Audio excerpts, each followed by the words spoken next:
Hola, ¿qué tal? Vamos a revisar en este video los sistemas sensorial, motor e integrador. Comencemos por algunas definiciones. Una sensación es el conocimiento consciente o subconsciente de los cambios que suceden en el medio ambiente interno o externo del organismo.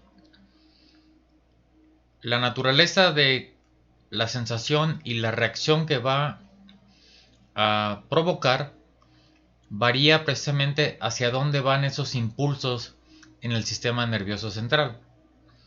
Aquellos que van a la médula van a provocar un reflejo espinal. Aquellos que van al tallo provocarán un reflejo un poco más complejo, por ejemplo, cuando se está regulando la frecuencia cardíaca o la frecuencia respiratoria. Y aquellos que llegan hasta la corteza nos van a permitir localizar, por ejemplo, sensaciones exactas, tacto, olfato, audición, gusto. Y una percepción es el conocimiento consciente y la interpretación de una sensación. Y esto es función de la corteza cerebral. Si la información sensorial o sensitiva no llega a la corteza, no se percibe. Y esto no es que sea malo. Por ejemplo, la información de la tensión arterial llega al centro cardiovascular y se corrige. No tenemos que estar conscientes nosotros de solucionar un tema de una alteración leve de la tensión arterial.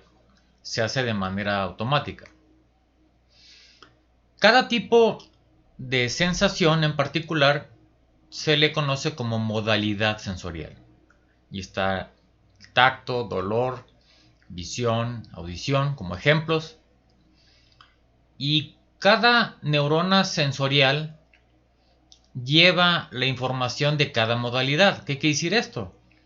Hay neuronas que transmiten solamente una de las modalidades, por ejemplo las de la visión,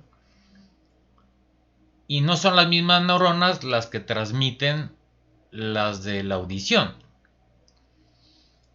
Las modalidades las agrupamos en dos grandes divisiones: los sentidos generales y los sentidos especiales. Los sentidos especiales ya los hemos abordado en algún momento, y los sentidos generales, que son los que tocaremos el día de hoy, los dividimos en somáticos y viscerales. ¿Cuáles son somáticos? Todas las sensaciones táctiles, térmicas, dolorosas y propioceptivas. Solo como recordatorio, la propiocepción, la capacidad del conocimiento de las posiciones del cuerpo sin necesidad de estarlos viendo. Y las sensaciones viscerales vienen de, por ejemplo, cambios en concentraciones químicas, presión, distensión de algún órgano, incluso el hambre, náuseas, son sensaciones a nivel visceral. Todo inicia con un receptor sensorial o sensitivo que va a responder a un tipo de estímulo en particular. Es decir, son selectivos los receptores. No podemos captar la visión o la vista a través de receptores para el gusto. Cada uno es especial. Hay fotorreceptores, por ejemplo, para la visión. Hay quimiorreceptores para el olfato, para el gusto, pero son especiales. No podemos utilizar una vía para dos cosas diferentes. Entonces se estimula un receptor, se produce una transducción de ese estímulo, como una interpretación, se genera un impulso nervioso y se integra una señal de entrada, una aferencia de tipo sensorial hacia un destino en particular. Los receptores son múltiples y los podemos dividir de acuerdo a diferentes criterios. Por ejemplo, microscópicamente tenemos las terminaciones nerviosas libres, que son como alambritos sueltos, son dendritas desnudas, para, por ejemplo, prurito, que es la comezón, temperatura, dolor. Tenemos terminaciones nerviosas que tienen una cápsula, están envueltas en una cápsula. Y aquí son algunas, por ejemplo, para la vibración, el tacto, la presión. Un ejemplo que pongo en la diapositiva es los corpúsculos laminados de Pacini. Y hay receptores especializados, que estos receptores primero tienen que ser estimulados y luego liberan un neurotransmisor y luego hacen contacto con una neurona de primer orden para llevar, ahora sí, una señal aferente. Y este es el caso, por ejemplo, para el equilibrio con las células ciliadas en el oído interno, los receptores del gusto, los fotorreceptores de la retina. Entonces, las terminaciones nerviosas libres y las encapsuladas, así como también otros receptores como los olfatorios, pues, cuando se llega el estímulo suficiente y llega un umbral, se desencadena un impulso nervioso que va a viajar por la neurona de primer orden. En el caso de, veremos ahorita en la siguiente imagen, en el caso de algunos tipos de receptores, primero tiene que dispararse una liberación de un neurotransmisor y que esto va a ejercer o va a provocar un potencial postsináptico en esta neurona de primer orden que sigue, y esto ya generará un potencial de acción. Entonces, aquí en esta imagen, en la parte de arriba se ve que es una terminación nerviosa libre. Directamente se estimula y se produce el potencial que va a viajar a través del axón, el impulso nervioso. En el corpúsculo del medio, que es un encapsulado, de igual manera. En el de mero abajo, tenemos que, es un receptor del gusto. Primero tiene que recibirse la molécula química, tiene que generar un pequeño potencial ahí, desencadenar un neurotransmisor y luego provocar un impulso nervioso en la neurona que está a continuación, esta neurona de primer orden.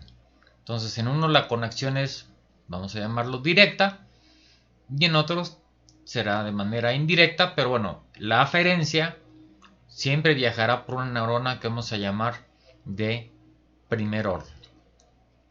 Los receptores también los podemos dividir por su ubicación, y básicamente los que están en la superficie externa del cuerpo o cerca de la superficie, los que reciben información del medio externo como el olfato, el gusto, el oído, la vista, la presión, entre otros, son exterorreceptores.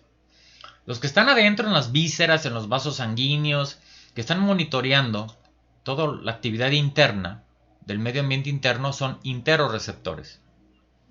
Y aquellos que se ubican en lugares que tienen movimiento, como músculos, tendones, articulaciones, y también obviamente en el oído interno, por el tema de movimientos de la cabeza y la orientación espacial, y que dan información sobre tensión, longitud, posición, movimiento, son denominados propioceptores.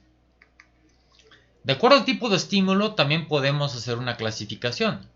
Aquellos que responden a un estímulo mecánico, como vibración, audición, ¿no? los ruidos o los sonidos, presión, tacto, son mecanorreceptores.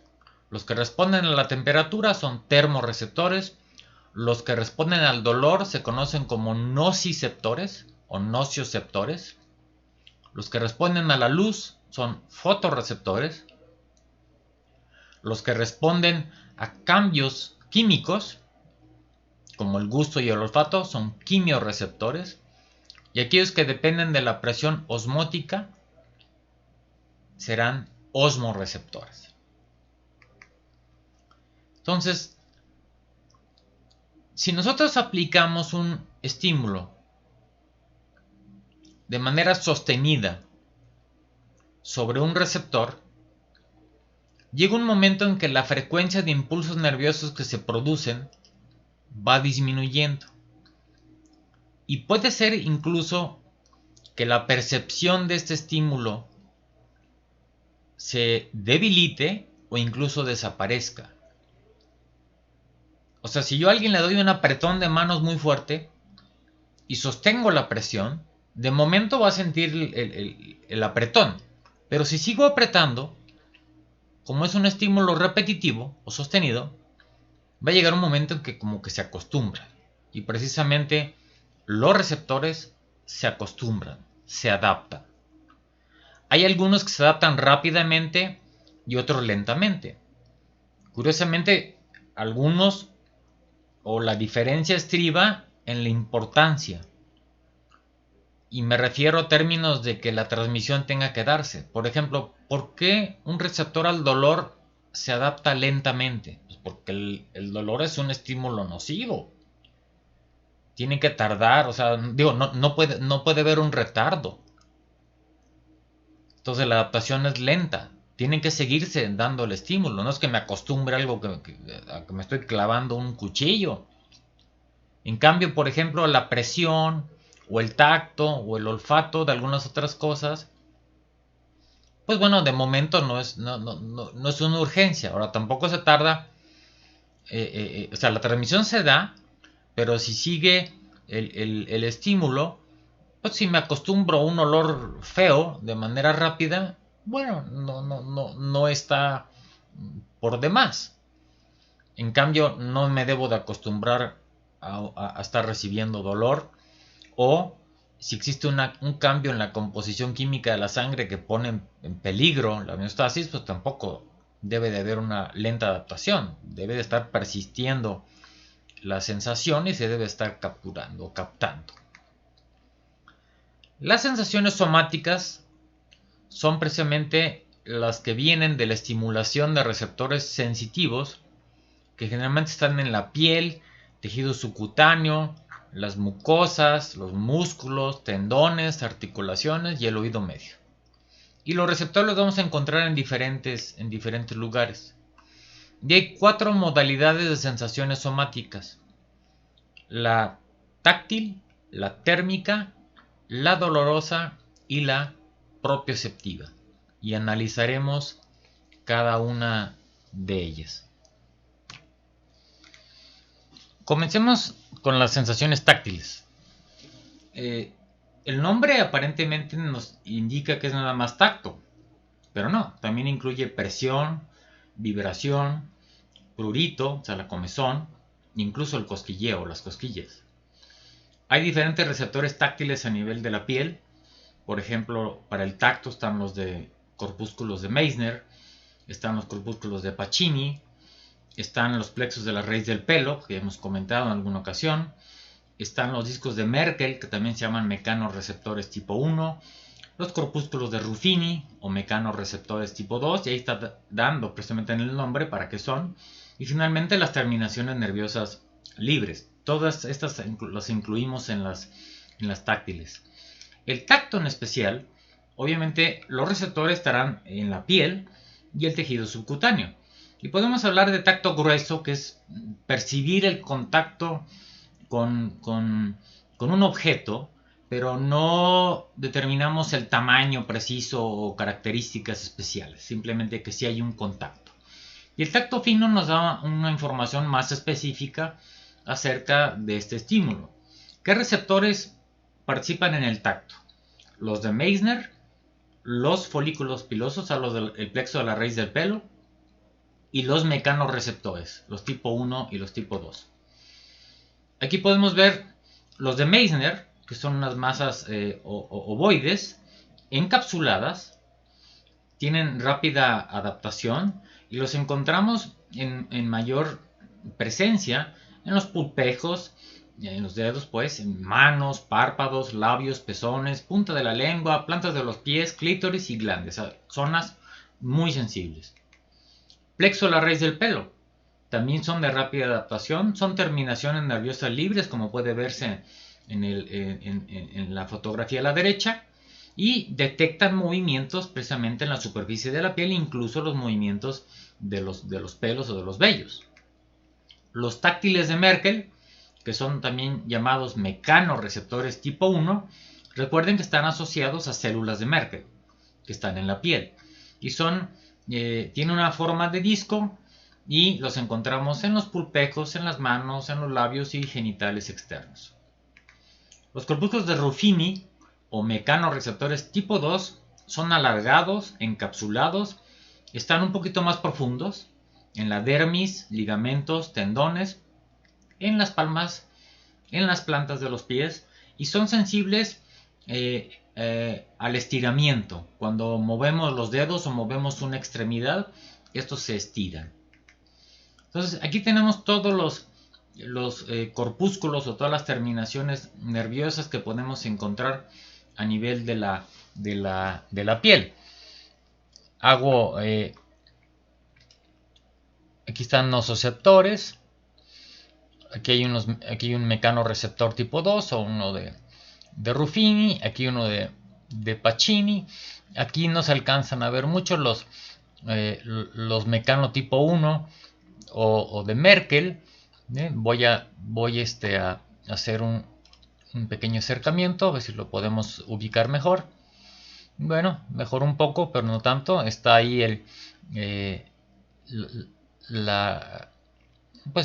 nervio haciendo contacto con las células de Merkel ahí a nivel de la piel. Aquí hay otra integración, nada más para ver las diferentes formas que tienen estos receptores a nivel de la piel. Ahora, las sensaciones táctiles que corresponden a la presión y la vibración. La presión es una sensación sostenida que se percibe sobre un área amplia, más amplia que el tacto. Y esto provoca una deformidad, un cambio de forma en los tejidos profundos. ¿Qué receptores participan? Los de Meissner, los de Pacini y los de Merkel. La vibración es una estimulación rápida y repetitiva de los receptores táctiles. Y básicamente los de Meissner captan la vibración de baja frecuencia y los de Pacini los de alta frecuencia. Aquí está una imagen de un corpúsculo laminar de Pacini, ovalada, varias capas que tiene de tejido conectivo alrededor de una dendrita. Se adaptan rápidamente y los podemos encontrar en tejido submucoso, subcutáneo, zonas profundas como tendones, articulaciones, músculos, el periósteo del hueso, en fin.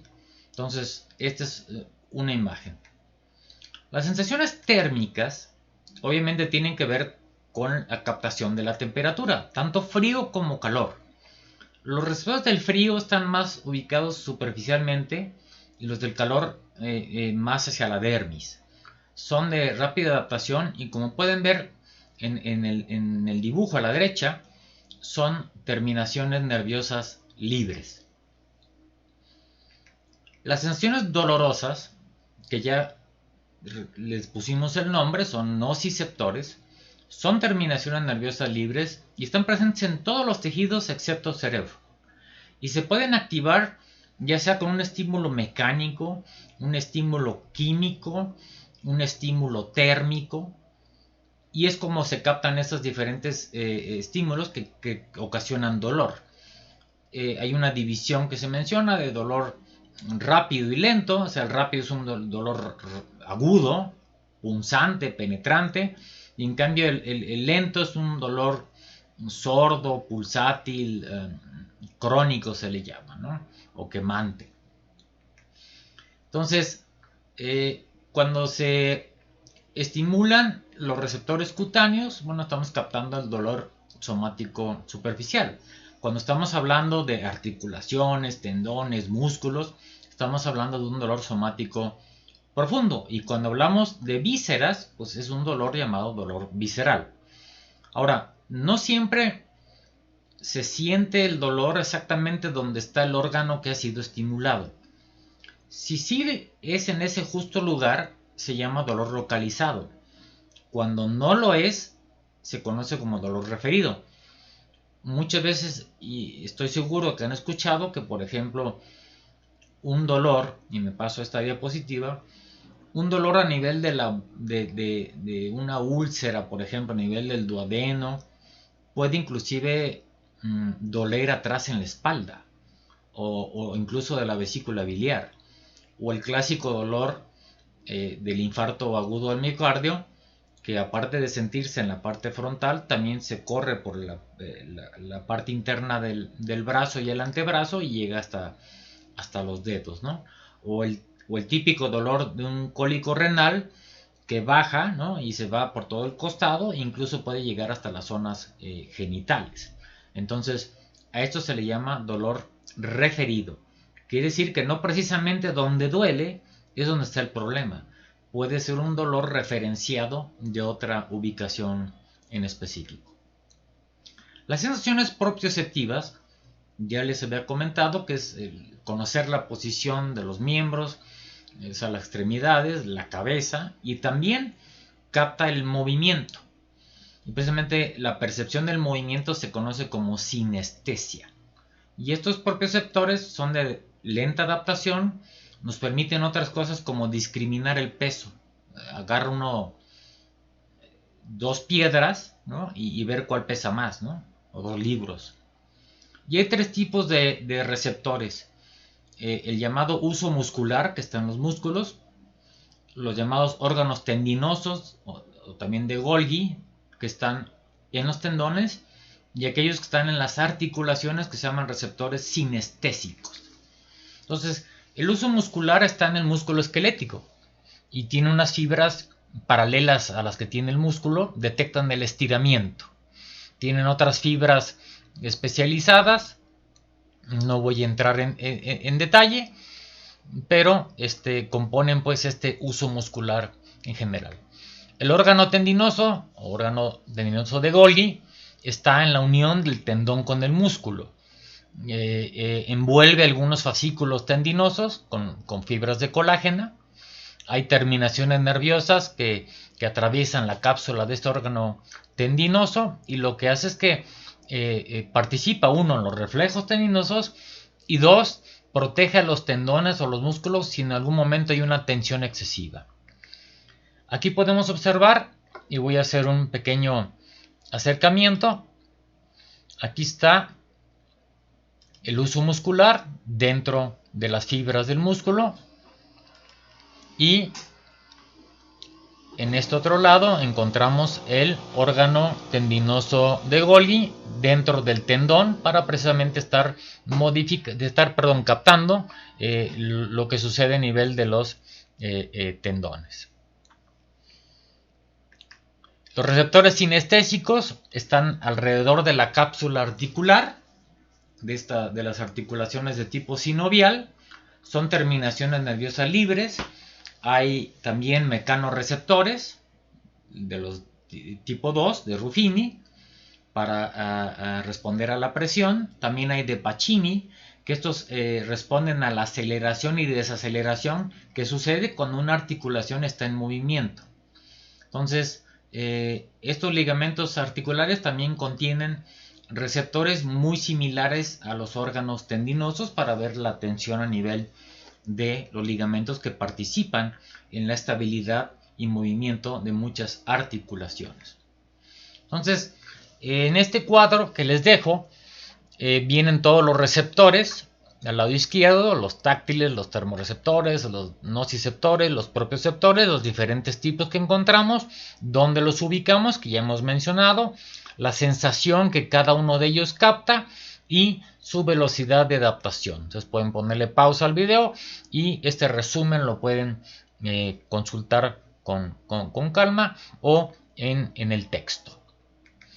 Ahora, ¿por dónde viajan estas sensaciones? Se llama vía somatosensorial. O sea, transmiten la información que se recibe en los receptores y la dirigen hacia la corteza cerebral y el cerebelo por una vía llamada somatosensorial primaria, que en realidad son varios conjuntos, pero son conjuntos de 3 neuronas en cada una de estas vías. La neurona de primer orden está transmitiendo los impulsos desde la parte periférica hacia la médula o el tallo. O sea, ya sea a través de un nervio craneal o un nervio espinal. Hace relevo con una neurona de segundo orden que va del tallo y de la médula hacia el tálamo. Y en el tálamo se decusan, o sea, se cruzan de lado. Y luego del tálamo, ahí en el tálamo harán relevo con una neurona de tercer orden que lo llevará al área somatosensorial primaria a nivel de la corteza, pero ya del mismo lado, o sea, ya se cruzó y ahora sube. Los impulsos que llegan a la médula espinal viajan a la corteza principalmente a través de estas 3 vías. Una llamada del cordón posterior y lemnisco medial. Segundo, a través del cordón anterolateral, o sea, por el tracto espinotalámico. Y 3, la vía trigémino-talámica, que viene del trigémino acá en la cara hacia el tálamo. Los impulsos somáticos que llegan a la médula van al cerebelo a través de 2 tractos llamados espinocerebelosos, uno anterior y uno posterior. Aquí podemos ver precisamente la vía del cordón posterior o lemnisco medial. Se capta pues por los receptores, entra aquí por un nervio espinal. Esta es una neurona de primer orden. Va subiendo, hace contacto aquí a nivel de el bulbo, por ejemplo. Se decusa, viaja a través del tálamo, llega hasta el tálamo y luego ya se conecta a la corteza. Si seguimos, vamos a seguirlo poco a poco, va subiendo, aquí ese contacto se decusa y sube al lado contrario y luego ya permanece a partir del tálamo en el mismo lado hasta llegar a la corteza de ese lado. Entonces, este cordón posterior o lemnisco medial nos da varias sensaciones que conocemos como evolucionadas o refinadas. Uno es el tacto fino, donde precisamente hubo contacto. 2, estereognosia, suena como estéreo, o sea, una ampliación, exactamente. Nos da tamaño, forma y textura de un objeto. Propiocepción, ya lo hemos mencionado. Sinestesia también, el movimiento. Discriminación ponderal o discriminación del peso. Y finalmente, palestesia, que son las sensaciones vibratorias. Esta es la vía espinotalámica anterolateral. De igual manera, aquí van impulsos para el dolor, la temperatura, prurito, cosquillas, tacto grueso, presión. Esta irá por la espinotalámica anterior de miembros pélvicos, tronco, cuello, cabeza y van hacia la corteza cerebral. De igual manera, haremos un seguimiento aquí. Viene acompañado del nervio, entra, se decusa aquí a nivel de la médula y entonces ya ahora sube por el tracto espinotalámico anterior y lateral y van a llegar al tálamo y en el tálamo después van a llegar hasta la corteza. Esta es la vía, la misma, pero esta es la del trigémino.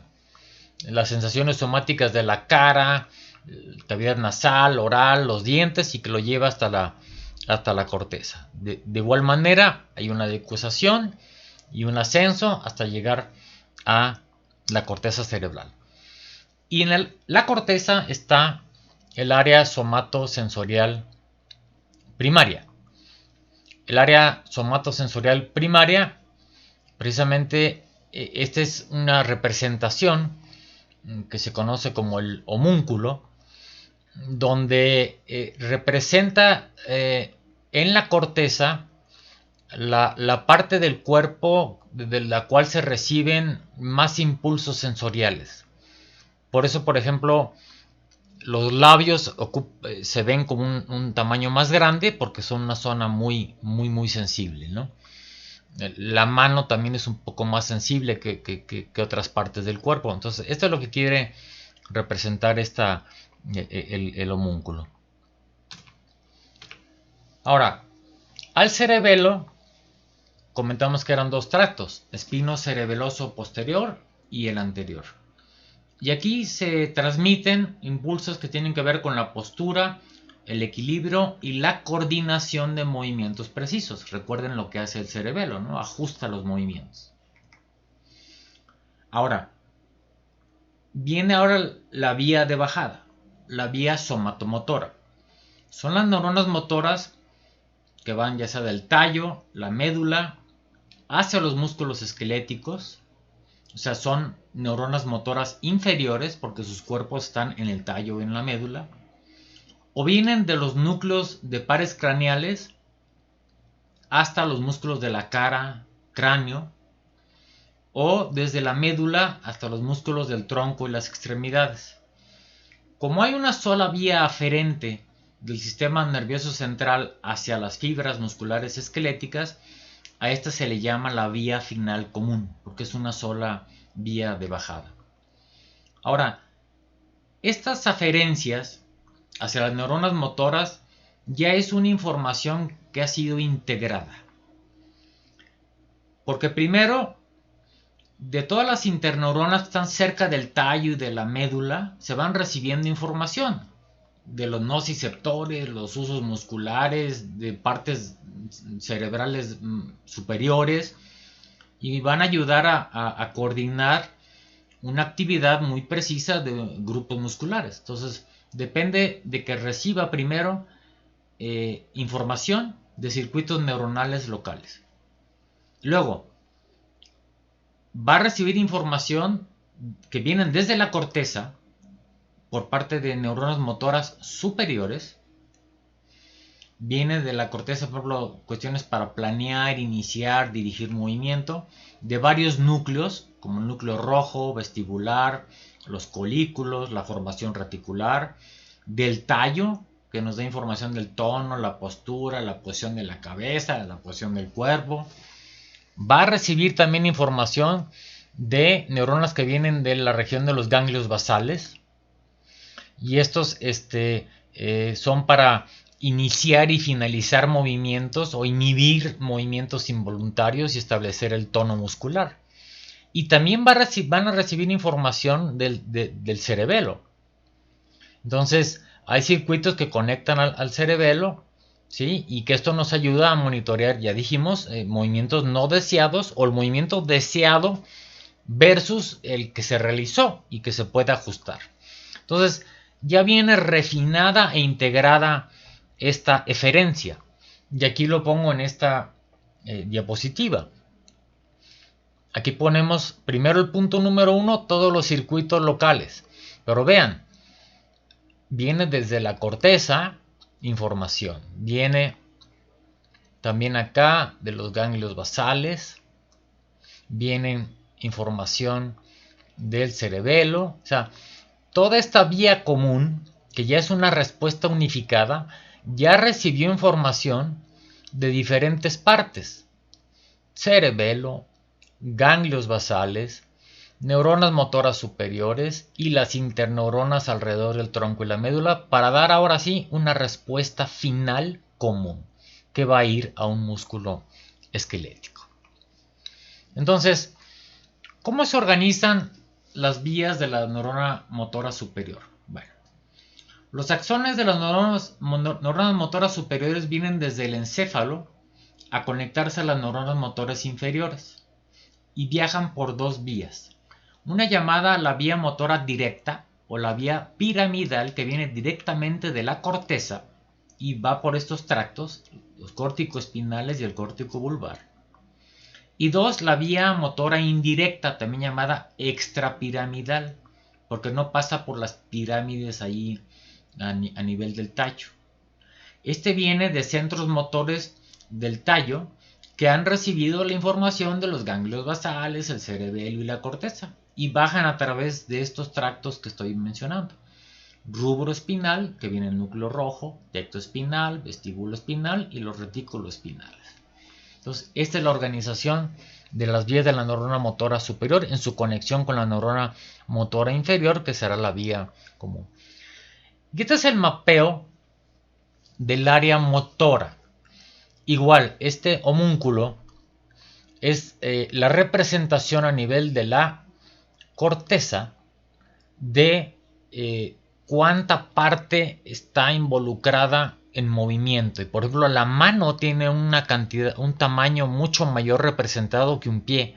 ¿Por qué? Porque hacemos movimientos mucho más finos con la mano que con el pie. La boca, por ejemplo, representa un tamaño muy importante, porque hacemos movimientos muy específicos y muy finos. Entonces, esto es una representación básicamente. Y bueno, aquí está la vía córtico-espinal que les decía, viene directamente desde la corteza hasta la médula. Del lado izquierdo está la córtico-espinal lateral, que sí tiene una decusación a nivel de las pirámides. Y está otra, que es la vía córtico-espinal anterior, que viaja de una manera directa. La córtico vulvar viene de la corteza, ¿sí? Va a pasar a diferentes partes y va a salir acompañando a los nervios para ir a los músculos esqueléticos de diferentes niveles. Ahora, ya dijimos que el cerebelo es un modulador. Nos ayuda para la postura, el equilibrio, pero ya hemos hablado también de que el cerebelo también actúa en otras cosas, para aprendizaje, ¿no? Cómo ejecutar movimientos rápidos, coordinados y complejos que hemos aprendido, ¿no? Entonces, básicamente el cerebelo monitoriza el movimiento que deseamos hacer, el movimiento que se realizó, compara los dos y si hay alguna discrepancia, produce una retroalimentación hacia las neuronas motoras superiores para afinar esta respuesta. Entonces el cerebelo está conectado pues con estas vías descendentes para estar monitoreando los movimientos a ver si sí salieron como queríamos o como se debían de hacer. Un ejemplo muy claro, cuando queremos enhebrar una aguja con un hilo, tal vez la primera vez ni siquiera le atinemos al ojillo o al ojal, ¿no? Y la siguiente vez ahora sí ya lo podemos enhebrar de una mejor manera porque hacemos un movimiento mucho más fino. Ahora, vamos a revisar otras funciones que son complejas realmente, que se llaman integradoras, donde implica procesar información, analizarla, almacenarla y tomar decisiones. Y básicamente las funciones integradoras son, abarcan aquellas que tienen que ver con el sueño y la vigilia, y por vigilia me refiero al estado de despierto, no la cuaresma, y el aprendizaje y la memoria.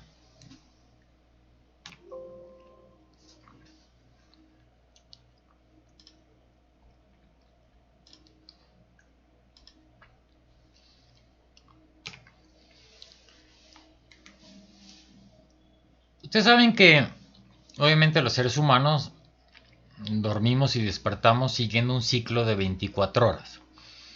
Este ciclo de alternancia está establecido por un núcleo a nivel del hipotálamo y se le conoce como ritmo circadiano. Obviamente el estar despierto, el estado de despierto implica que podemos reaccionar de forma consciente a diversos estímulos, versus el coma, que es una pérdida del estado de despierto donde no hay una respuesta a los estímulos externos. Entonces, el despertar implica además que se active, valga la redundancia, el sistema activador reticular, el SAR que hemos mencionado en algún momento. El sistema activador reticular se puede estimular ya sea por dolor, por tacto, por presión, por luz brillante y por ruido. Piensen ustedes las veces que han estado en su casa dormidos o con compañeros compartiendo una habitación y les prendió la luz o les hizo ruido o te mueven el hombro y es hora, ya despiértate, en fin, se activa el SAR y también se despierta, vamos a llamarlo así, la corteza. Y esto nos pasa a un estado de vigilia que se conoce como conciencia. Entonces tiene que ver con varias neuronas que van desde la formación reticular a través del tálamo y llegan hasta la corteza cerebral. Pongan atención en la segunda viñeta. Falta olfatorio. No se puede estimular, o sea, no es posible despertar ante un estímulo olfatorio, aunque esté feo, pues, aunque apeste. Por eso mucha gente fallece intoxicados por gas. A pesar de que el gas, bueno, por ejemplo, el gas natural no huele, pero le agregan metilmercaptano y el metilmercaptano da esta oloración, este olor a gas. Pero no nos despierta y mucha gente ha muerto por una fuga de gas cuando están dormidos. Entonces, el sueño tiene la característica de ser un estado reversible o una pérdida parcial de la conciencia de la cual nos podemos despertar. Vale la pena mencionar que la privación del sueño causa muchos problemas, falta de desempeño, de concentración, de capacidad de atención, de aprendizaje, en fin. El sueño normal tiene dos componentes, el llamado no REM o NREM, y esto es por siglas en inglés, que es Rapid Eye Movement, que significa movimientos oculares rápidos. Estos podemos llamarlo sueño no MOR o NMOR. Y el sueño REM, que sí hay movimientos oculares rápidos. El sueño no REM ocurre en 4 estadios. En el primero es una transición en que estamos despiertos y nos estamos empezando a dormitar. Los primeros 7 minutos nos relajamos, los ojos cerrados y empezamos a tener pensamientos evanescentes así por ahí de ciertas cosas, ¿no? Pero te despiertas muy rápido. Después de los 7 minutos entramos al sueño liviano, que ya sería la real etapa de un sueño verdadero, donde incluso puede haber fragmentos de sueños, hay movimientos oculares lentos. Pasamos después, como a los 20 minutos, a un sueño moderadamente profundo, donde incluso baja la temperatura, la tensión arterial y que es más difícil despertarse. Y no sé si les ha pasado que incluso te despiertas por algún motivo en este momento y hasta sientes frío. ¿Por qué? Porque bajó tu temperatura corporal. Y el cuarto es el más profundo. Y a pesar de estar completamente dormidos, se mantienen los reflejos y el tono muscular siempre. Entonces, en estos 4 estadios, de pasar del 1 al 4 lo hacemos en menos de una hora. Se calcula que en un periodo, vamos a hablar de 8 horas, hay de 3 a 5 episodios de sueño REM, o sea, con movimientos oculares rápidos. El primero dura como 10 a 20 minutos y cada episodio REM sucede como cada 90 minutos y se van prolongando. El primero, como dije, dura de 10 a 20, y luego el siguiente puede durar unos 30 y luego el que sigue a lo mejor unos 45, en fin. El último periodo de sueño REM dura aproximadamente 50 minutos. Entonces, en un periodo de sueño de 8 horas, más o menos entre hora y media y 2 son de sueño REM. El resto sería sueño no REM. Con la edad hay alteraciones. Para empezar, baja la cantidad de sueño total y baja la proporción de sueño REM. Y aquí pongo unos porcentajes. En lactantes, por ejemplo, el sueño REM es casi la mitad. Un poquito más a los 2 años de edad ya pasa como una tercera parte. Y en el adulto, como lo dije, es una cuarta parte, son como 2 horas del total de 8. Ustedes han visto a lo mejor algún sobrino, hermano o bebito que cuando están dormidos están los ojos moviéndose de lado a lado como si fuera pues un estado pues obviamente de movimientos oculares rápidos. Y yo esto cuando lo pienso digo, ¿cómo es posible que estoy muy dormido y los ojos están moviéndose rápidamente? Yo muy particularmente yo lo llamo gimnasia cerebral. O sea, necesitamos hacer ejercicio para relajarnos, ¿no? Cuando estamos tensionados, pues hay gente que le gusta ir al gym y hacer ejercicio para relajarse. En este caso, los movimientos oculares rápidos, esa parte del sueño descarga de alguna manera mucha de la energía o la tensión que se pueda tener.